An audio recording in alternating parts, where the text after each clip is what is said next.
Os mestres antigos sabiam algo que você esqueceu. E não é porque você falhou, ou porque não é inteligente o suficiente, ou porque o mundo ficou mais complexo. Você esqueceu porque foi treinado, pouco a pouco, a se afastar disso.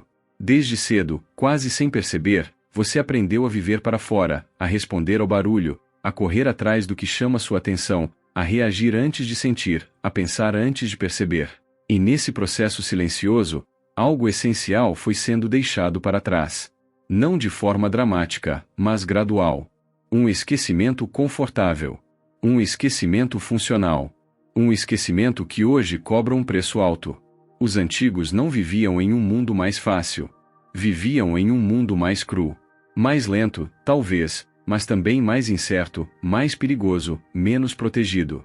Ainda assim, eles desenvolveram algo que hoje parece raro, uma relação íntima consigo mesmos. Eles sabiam observar a mente sem se confundir com ela. Sabiam escutar o corpo antes de forçá-lo. Sabiam que nem toda urgência merece resposta e que nem todo pensamento merece crédito. Isso não era misticismo barato. Era sobrevivência psicológica. Hoje, você vive cercado de informações, conselhos, métodos, opiniões, mas sente uma estranha sensação de vazio, de cansaço constante, de estar sempre atrasado em relação à própria vida. Não falta conteúdo, falta eixo, falta centro. Falta aquilo que os mestres antigos chamavam, em diferentes culturas, de presença, atenção, alinhamento interno. Palavras diferentes para a mesma coisa, estar inteiro onde se está. Observe como você vive. Mesmo quando descansa, sua mente corre. Mesmo quando vence, não saboreia. Mesmo quando perde, se condena. Você está sempre um passo à frente ou um passo atrás, raramente aqui. Os antigos perceberam algo que hoje parece contraintuitivo. O sofrimento humano não nasce apenas da dor, mas da incapacidade de permanecer com a própria experiência sem tentar escapar dela. Eles entendiam que fugir de si mesmo é exaustivo. E que essa fuga, mantida por tempo suficiente, cria confusão, ansiedade e uma sensação profunda de desconexão. Você foi ensinado a resolver tudo pensando mais. Mais estratégia, mais análise, mais comparação. Mas ninguém te ensinou a perceber antes de reagir, a sentir antes de interpretar, a distinguir o que é necessidade real do que é ruído mental. Os antigos sabiam que a mente é uma ferramenta poderosa, mas um péssimo mestre quando assume o controle total. Eles treinavam o silêncio interno não para se tornarem passivos, mas para agir com precisão. Existe um ponto em que essa diferença fica clara. É quando você decide mudar algo importante na sua vida. Não algo superficial, mas algo estrutural. Um hábito, uma relação, uma direção. Nesse momento, você percebe o caos interno. Pensamentos contraditórios, medo disfarçado de prudência, resistência travestida de lógica. Você tenta se forçar, se cobrar, se empurrar. Funciona por um tempo. Depois quebra. E então vem a culpa. Os antigos olhariam para isso e diriam: você está lutando contra sombras. Você não observou a origem do movimento interno. Tentou agir sem alinhar. Para eles, qualquer ação desconectada do estado interno estava fadada a se tornar violenta consigo mesmo. E violência interna, mesmo quando silenciosa, corrói. Por isso, antes de ensinar técnicas externas, eles ensinavam domínio interno. Não no sentido de controle rígido, mas de intimidade. Conhecer os próprios padrões, perceber quando o medo surge, quando o ego se inflama, quando o cansaço pede pausa. Isso não era visto como fraqueza. Era a inteligência. Em algum momento da história, isso começou a ser tratado como perda de tempo. Parar, observar, sentir virou sinônimo de improdutividade.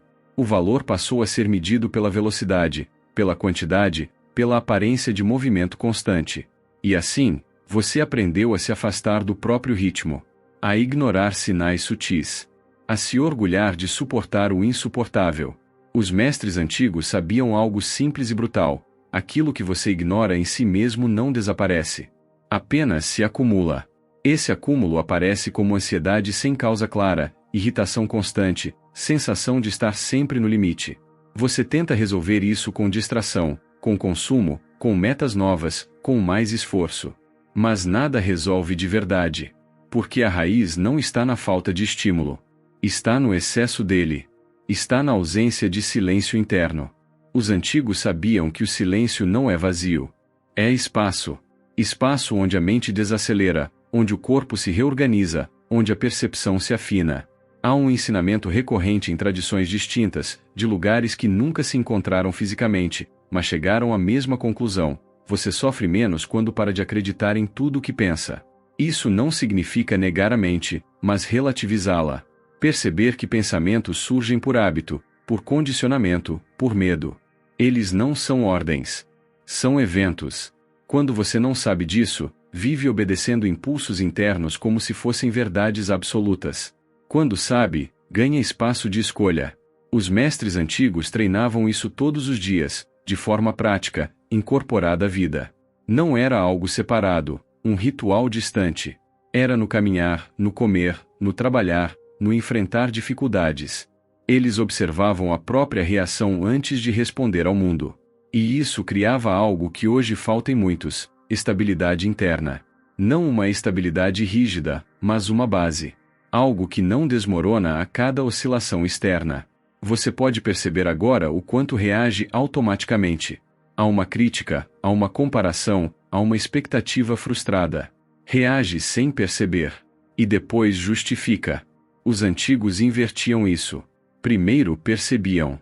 Depois escolhiam. Essa diferença muda tudo. Porque quando você escolhe, mesmo que erre, aprende. Quando apenas reage, repete. Existe um momento específico em que esse esquecimento começa a ser questionado. Geralmente não é quando tudo está bem, mas quando o cansaço fica insuportável. Quando você percebe que está vivendo no automático, cumprindo tarefas, acumulando obrigações, mas sem sentir sentido real. Esse desconforto é visto hoje como algo a ser eliminado rapidamente. Os antigos o viam como um convite. Um sinal de desalinhamento. Um chamado para retornar. Retornar não significa abandonar o mundo, nem virar alguém passivo ou desconectado da realidade. Significa recuperar a capacidade de estar presente. De sentir o próprio corpo. De ouvir a própria mente sem ser arrastado por ela. De agir a partir de um centro, não de uma urgência. Isso exige algo que a maioria desaprendeu: paciência consigo mesmo. Não a paciência da acomodação, mas a paciência do cultivo. Nada do que os mestres antigos ensinavam funcionava rápido.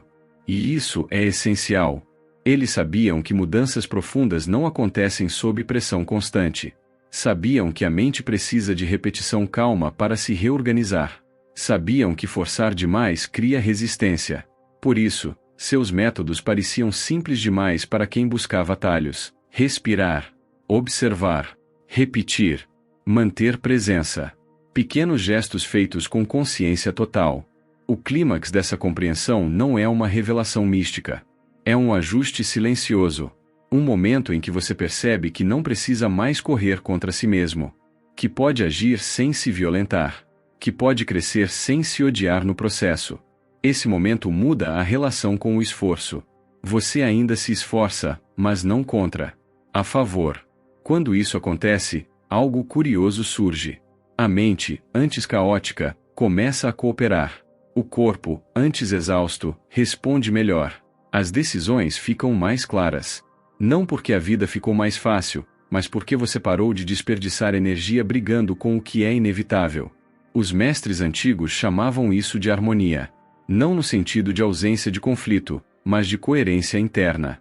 Talvez você esteja esperando algo grandioso para mudar. Um evento, uma virada, uma crise definitiva. Os antigos ensinavam o oposto. A mudança real começa no ordinário. Na forma como você acorda. Na forma como reage ao desconforto. Na forma como trata a própria mente quando ela falha. Cada pequeno retorno à presença enfraquece anos de condicionamento automático. Você não esqueceu porque quis. Esqueceu porque foi ensinado a esquecer.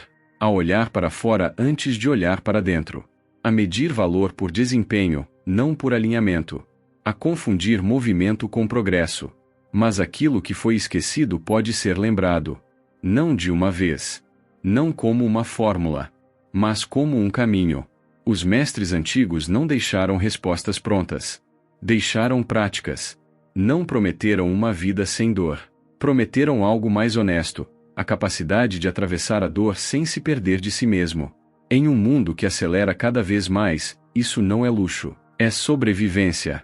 Se você sente que algo em você está cansado de correr, de provar, de reagir, talvez não seja fraqueza.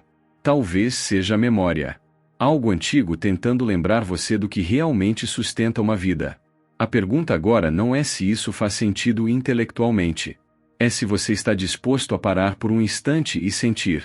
O que você sente que perdeu ao longo do caminho? Presença? Clareza? Silêncio interno? Escreva nos comentários. Nomear o que foi esquecido é o primeiro passo para lembrar. Se esse vídeo trouxe algum nível de reconhecimento interno, deixe seu like para que essa mensagem alcance mais pessoas. E se você quer continuar explorando esse caminho de retorno em meio ao caos moderno, inscreva-se. Os mestres antigos sabiam algo que você esqueceu. Mas ainda dá tempo de lembrar.